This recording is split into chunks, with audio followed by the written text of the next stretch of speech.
श तालव्य से कहाँ होता है, दंती से कहाँ होता है, मूर्धन्य से कहाँ होता है। एक सूत्र में पढ़ाया था, वासरी सूत्र पढ़ाया था। वासरी सूत्र के अंतर्गत सर परे रहते, श परे रहते। एक तो ये जो सूत्र है हमारा वासरी, ये तो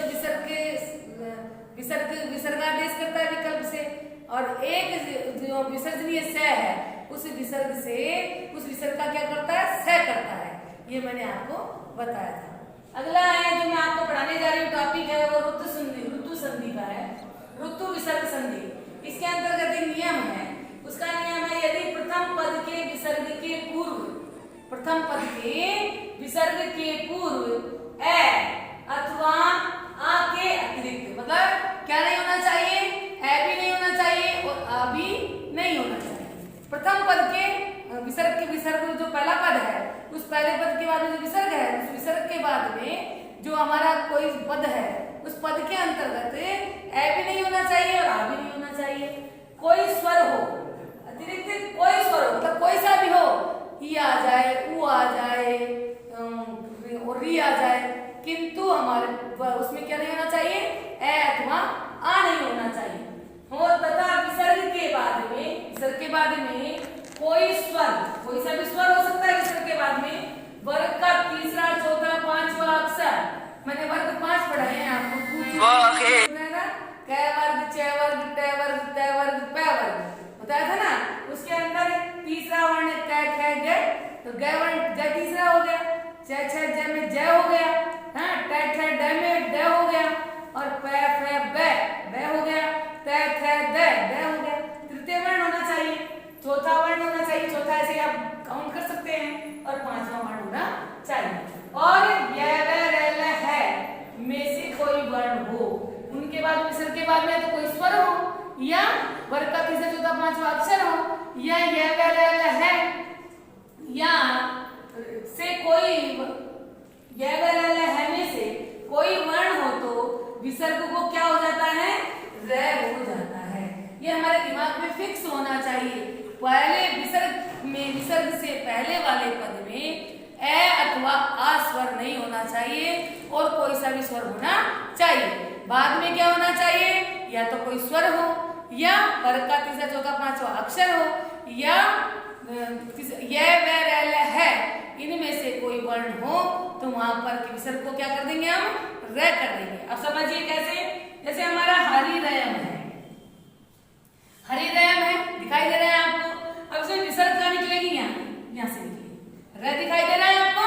अब ये र किसका है, विसर्ग का है, तो देखिए हरि ही। अब ये र है, इसमें कौन सा स्वर मिला हुआ है, आया हो गया ना। अब मैंने क्या बताया आपको नियम, विसर्ग से पहले वाले पद में, विसर्ग से पहले वाले पद में क्या नहीं होना चाहिए, ए अथवा आ नहीं होना चाहिए। क्या नहीं होना चाहिए, आ नहीं होना चाहिए। तो क्या है यहाँ पर, ई है। क्लियर हो गया, समझ में आ गया, तो अब इसको हटा दिया। क्या नहीं होना चाहिए, ए अथवा आ नहीं होना चाहिए। आगे कोई सा भी स्वर हो सकता है, कोई सा भी वर्ग का तीसरा, चौथा, पांचवा अक्षर में से कोई सा भी वर्ण हो सकता है, य व र ल है में से कोई सा भी वर्ण हो सकता है। तब हमको क्या करना है, विसर्ग का र करना है। तो अभी हमने उसको विसर्ग को र भी बना सकते हैं, ये र बना दिया, र में ए मिल गया, हरिदयम बन गया। हो गया क्लियर। हमें संधि छेद में ध्यान रखना है, ये र का क्या बन गया, विसर्ग, उसका संधि छेद क्या हो गया, हरि ही प्लस अयम। क्लियर हो गया समझ में। अगला देखिए, कवि रेश है, ये कवि रेश है, क्या करेंगे हम, कवि ही प्लस एस है। हो गया क्लियर, कवि रेश है में अब वही रह कर देंगे, विसर्ग का मिल जाएगा इसके अंदर। अगला देखिए,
अब मैंने आपको बताया था ना कि कोई सा भी स्वर आ सकता है पीछे, है? मैंने क्या बताया? कोई सा भी स्वर आ सकता है और वर्ग का तीसरा चौथा पांचवा अक्षर आ सकता है। तो हमारा तीसरा अक्षर क्या आ गया? जय। तो जय आ गया तो विसर्ग का क्या बन जाएगा? रे।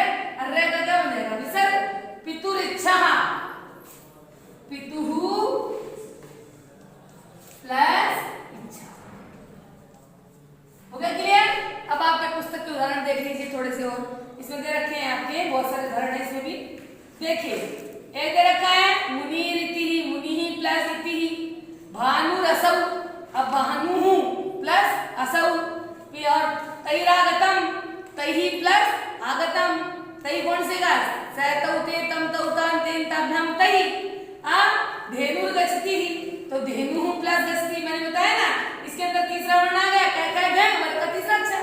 अगला है एतैर बक्षितम, तो एतैहि प्लस बक्षितम, ये चौथा वर्ण आ गया पै पै बै भै। अगला देखिए एक सूत्र और है इसमें, एक पंक्ति, सूत्र नहीं है।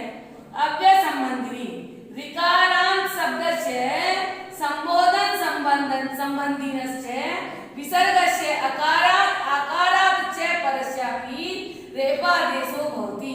ये पंक्ति आपकी पुस्तक में दे रखी है। अब अव्यय पद देखिए कौन कौन से हैं। जैसे हमारा दे रखा है पुनरअत्र, ये पुनरअत्र में पुनः क्या है? अव्यय है, तो पुनः प्लस अत्र, यहाँ ऋतु संधि का नियम लागू होगा। अगला है प्रातर्गच्छति, ये प्रातः है क्या है? अव्यय, यहाँ क्या हो गया? विसर्ग हो गया, रह का विसर्ग कर रहा हो गया, रह का विसर्ग बन जाएगा।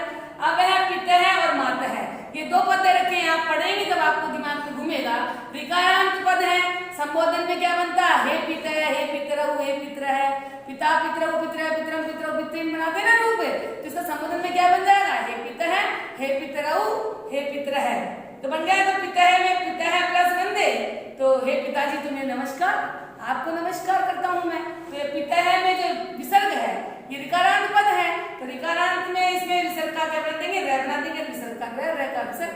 अगला है मातर बंदे है, ये भी संबोधन का है, तो ये दोनों पद है जहाँ आपके संबंधी ऋकारांत शब्द से पंक्ति देख, ये संस्कृत की पंक्ति है, इसको ध्यान सुनना। आपके संबंधी अव्यय पद कौन कौन से हैं? पुनः है और प्रातः है।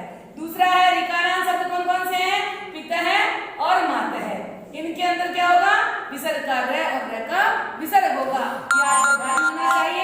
आप बहनों बार बार में अभ्यास करें, अपनी कॉपी के अंदर 10-10 उदाहरण आप लिखें और अभ्यास करें। धन्यवाद।